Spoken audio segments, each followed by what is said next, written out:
She made a choice that shattered her world.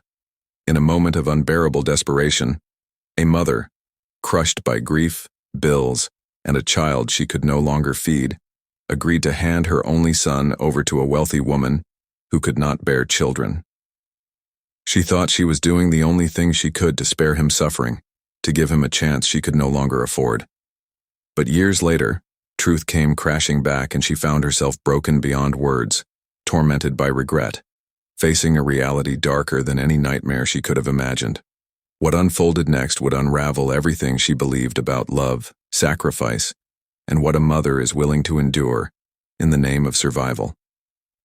Before we dive deeper, let us know in the comments where you're watching from. We'd love to hear from you.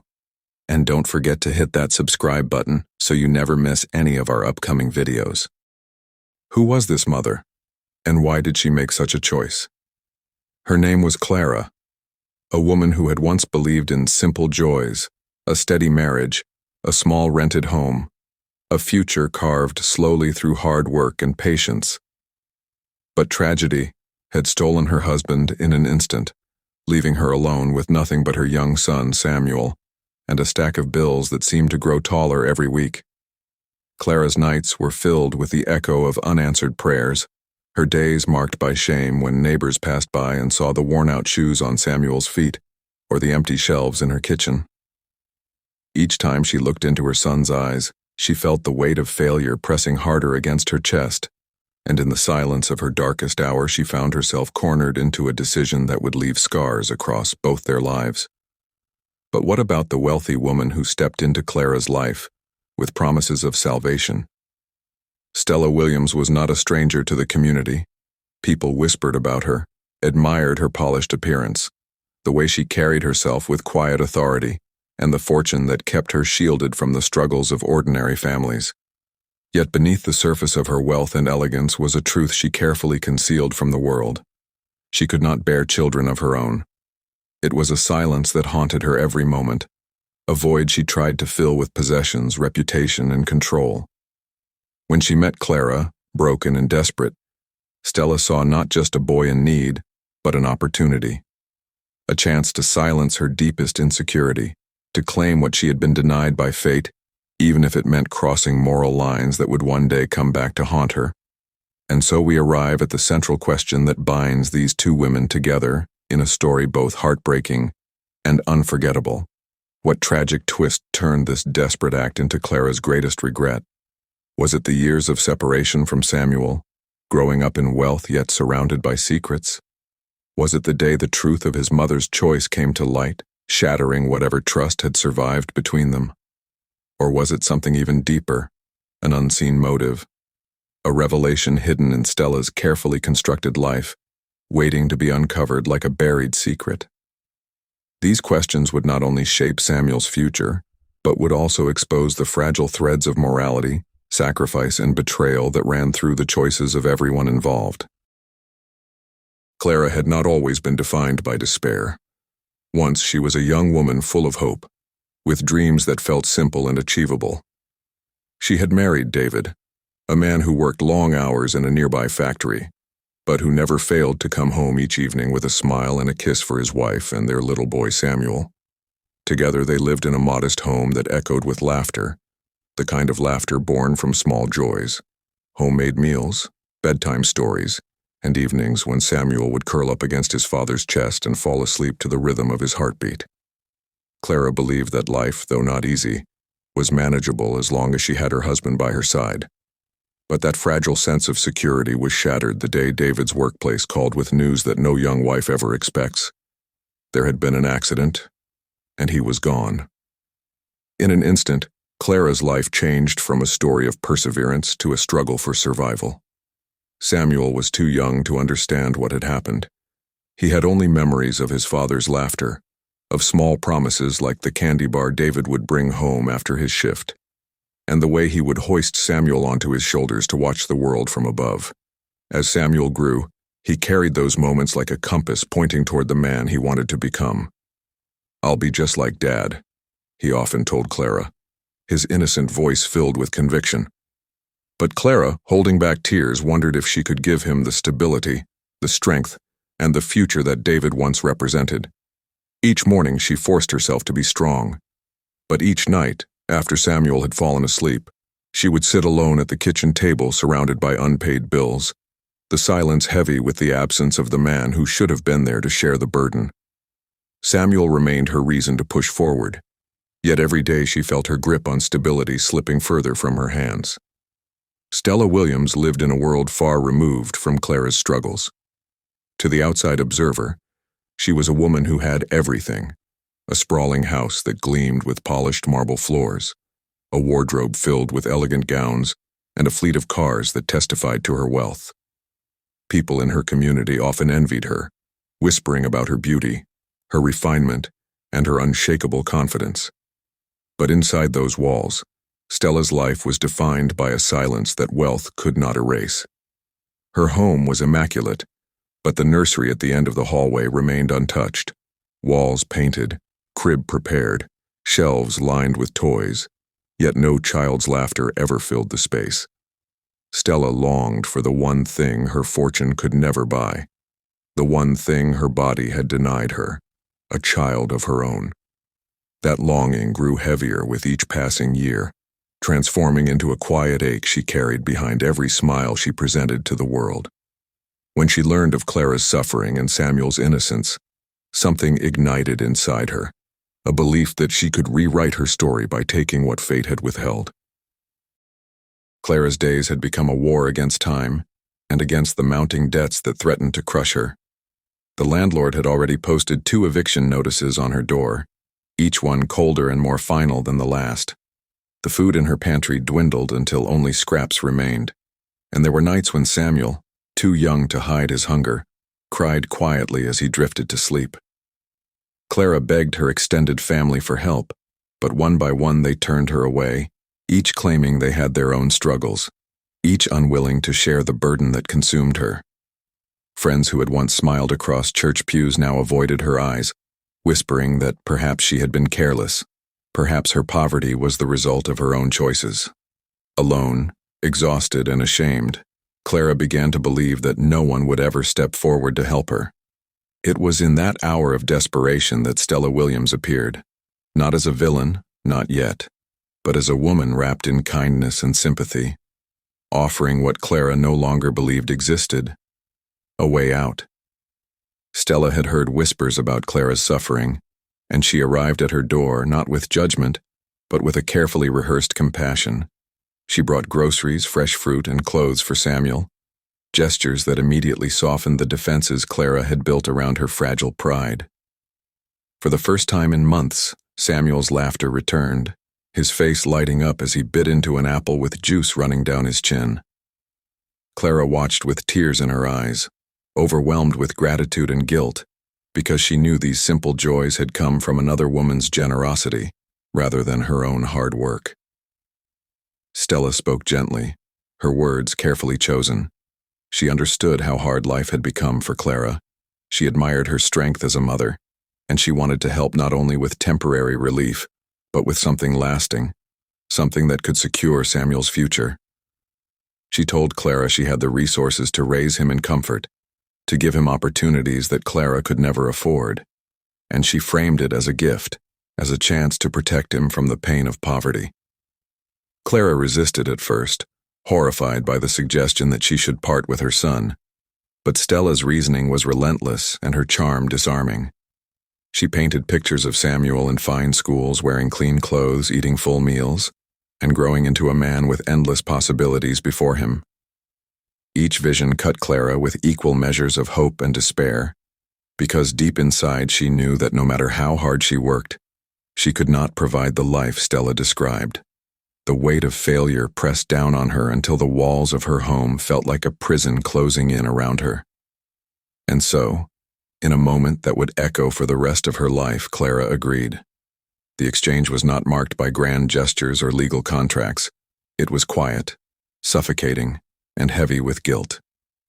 Stella left with Samuel's small hand in hers, his innocent eyes looking back at his mother with confusion, while Clara stood frozen in the doorway, her arms empty, her heart fractured, and her soul screaming silently at the decision she had just made. She believed she was saving her son, but the price of that decision would come back to haunt her. Samuel's new life under Stella Williams was one of polished appearances and material abundance, yet beneath the surface it carried an unease that even a child could feel. Stella provided him with everything Clara could not: private tutors, new clothes, a bedroom filled with toys, and the privilege of growing up in a neighborhood where children never worried about empty plates or overdue bills. Outwardly, Samuel looked like any other boy from a wealthy home, but within that carefully managed household lay a silence that grew louder with each year. Stella insisted that Samuel avoid certain conversations, particularly about where he had come from and who had cared for him before. Whenever the subject of his real mother arose, her tone shifted from sweetness to sharp command, and Samuel learned quickly that some questions were not to be asked. Still, children notice what they are told to ignore, and Samuel noticed the way Stella avoided taking him near the part of town where Clara still lived. Meanwhile, Clara's world collapsed into a loneliness that words could barely capture. She had imagined that by letting Samuel go she was securing his future, but the emptiness of her home consumed her.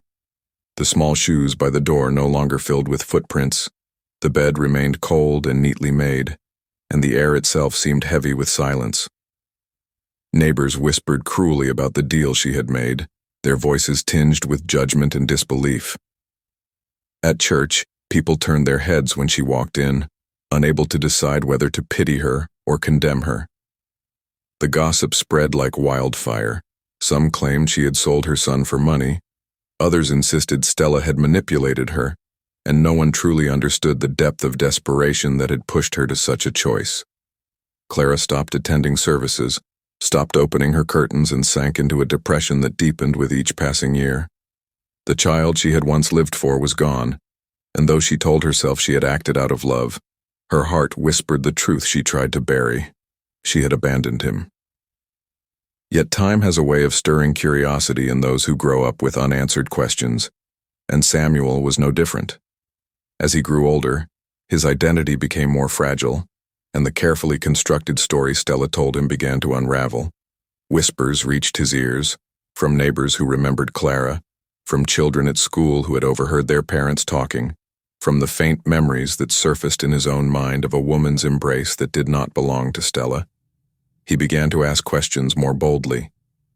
Why was he never allowed to visit certain parts of town? Why did Stella bristle whenever he mentioned the faint memory of another voice calling his name? The more Stella tried to silence him, the more determined Samuel became to find the truth. By his teenage years, the rumors swirling through the community reached him directly: that he had been taken, not adopted, that money had changed hands, that his real mother still lived, suffering in poverty while he grew up surrounded by wealth. These questions, once whispers in the background, became sharp and unavoidable, leading Samuel down a path that would force every hidden truth into the light. By the time Samuel reached his late teenage years, the quiet questions in his mind had grown into demands that could no longer be ignored. He had lived surrounded by wealth, but no amount of comfort silenced the gnawing feeling that something was missing, that his life had been built on a story that did not fully add up. Late one night, while Stella believed he was asleep, Samuel searched through drawers and cabinets, following an instinct he could not explain. That was when he found a collection of papers tucked away in a locked box, a box he had seen Stella guard more carefully than anything else in the house. What he uncovered there was not the polished certificate of adoption he expected, not the legal documents that would have made sense of his life, but instead receipts, letters, and notes that spoke of something far colder: a transaction. Money had exchanged hands, sums that matched the time he had been taken from Clara's care. It was not the act of legal guardianship. It was a deal, written in the ink of desperation and sealed in secrecy. Samuel's heart pounded as he realized that what he had suspected all along was true. He had not been adopted, he had been purchased. The revelation tore through him, but the documents contained more than proof of the transaction. Among them was a letter, never sent, written in Clara's handwriting, begging Stella to let her see her son, if only for a moment, to assure herself that he was safe. The letter was dated years earlier and bore marks of being folded and unfolded, as if Clara had clutched it in her hands many times before it was hidden away. Samuel could no longer ignore the truth. His real mother was alive, abandoned not by choice, but by circumstance, living somewhere beyond the gates of the mansion that had imprisoned him in lies. Determined to uncover what Stella had hidden from him, he began to search, asking discreet questions, tracing the whispers he had heard since childhood. It did not take long before he found someone willing to tell him where Clara now lived, a small, crumbling apartment on the edge of town, far removed from the manicured streets that had raised him. The reunion was nothing like the stories Samuel had imagined as a boy. When he stood before Clara's door, his heart trembled with anticipation, a mix of anger, longing, and confusion. The door opened slowly, and before him stood a woman aged far beyond her years, her face etched with the lines of grief and regret, her eyes widening in disbelief as she whispered his name. For Clara, the moment was both a miracle and a punishment, for she saw the man her son had become, but also the distance that years of absence had carved between them. They embraced, but it was not the fairy tale embrace of healing. It was a desperate grasp of two lives broken by choices neither could undo. Samuel's voice trembled as he asked why she had let him go, and Clara's tears answered before her words could, telling him that it had been the hardest decision of her life, one she thought was for his survival, but which had destroyed her instead. And yet, even as the painful truth passed between them, Samuel knew the story was not complete. His reunion with Clara brought him answers but also more questions. Why had Stella worked so hard to silence his past? Why had she hidden the letters and concealed the truth? What possible reason could she have had to protect lies with such ferocity? As Samuel prepared to return to confront Stella, he carried not only the weight of his mother's regret, but also the chilling realization that the woman who had raised him had done so under false pretenses. What he uncovered about his adoptive mother's true intentions shocked everyone. When Samuel returned to Stella Williams' home after meeting Clara, he no longer walked the polished halls with the innocence of a boy who believed in the story he had been told. He walked as a man armed with truth, carrying in his heart the raw pain of discovering that his life had not been built on love but on a bargain.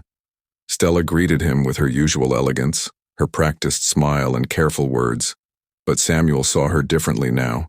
He demanded answers, no longer content with her evasions or soothing tones. Cornered by the strength in his voice, Stella's mask began to slip, and for the first time she confessed what she had hidden for years. She had never taken him in because she loved him. She had wanted an heir, someone to carry her name and protect the fortune she had built. She had wanted a tool, a symbol to present to society, proof that her legacy would not end with her. Samuel was never meant to be a son in her eyes. He was meant to be an instrument of permanence, molded to fit into a future she designed without his consent. The revelation ignited a storm that stretched beyond their walls. Relatives and advisors entered the conflict, turning Samuel into both a pawn and a weapon in a bitter inheritance battle. Documents were produced, arguments erupted, and Stella clung to the image of Samuel as the continuation of her empire, while Samuel pushed back against the very idea of being owned by anyone's legacy. Clara, watching from the outside, felt the crushing weight of regret. She had once believed she was saving her son by letting him go, but now she realized the cost of her sacrifice. Samuel had not grown up with freedom, laughter, or the comfort of genuine love. He had grown up surrounded by walls of expectation and lies, his childhood stolen not by poverty, but by the cold ambition of a woman who valued control over affection. Clara's choice, made in desperation, had set this chain of suffering into motion, and there was no way to undo what time had taken from them both. The confrontation between mother and son came not in anger, but in a silence heavy with truth. Samuel turned to Clara, his voice breaking as he uttered the words that had lived inside him since childhood. "You gave me away, and I never stopped asking why." The weight of that sentence cut through the years of distance. through the arguments and the lies, leaving Clara in tears, unable to offer an answer that could ever heal the wound. Samuel stood between two worlds, the wealth and power offered by Stella, and the fragile, broken love of the mother who had surrendered him. The choice before him was not simple, and the ending was not neat. Would he forgive Clara and rebuild a life scarred by regret? Would he walk away from Stella's empire, rejecting the legacy that had chained him for so long? Or would he carry both burdens, never fully belonging to either side? The decision rested in his hands, and as he stood in the quiet aftermath of truth, one thing was certain. His life had been forever shaped by a deal that should never have been made, and the path forward was his alone to choose. What do you think? Was Clara's decision an act of sacrifice, a desperate attempt to save her son when every door had closed? Or was it the greatest mistake of her life, one that no circumstance could ever excuse? She had believed she was giving Samuel a future, but in doing so she had handed him into the hands of Stella Williams, a woman whose wealth concealed motives rooted not in love, but in the hunger for legacy. Samuel's childhood was carved by absence, by questions that lingered in silence, and by the realization that he had been treated as a symbol rather than a son. And yet, in the end, the question remains open. Can a mother's love be measured against the choices made in desperation? And can a son ever truly forgive the moment he was given away? These are questions only you, the viewer, can answer. Before you go, let us know in the comments where you're watching from. We'd love to hear from you.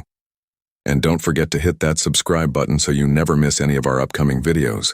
And if you thought this story was shocking, wait until you hear about the man who vanished for 20 years, only to return at his own funeral.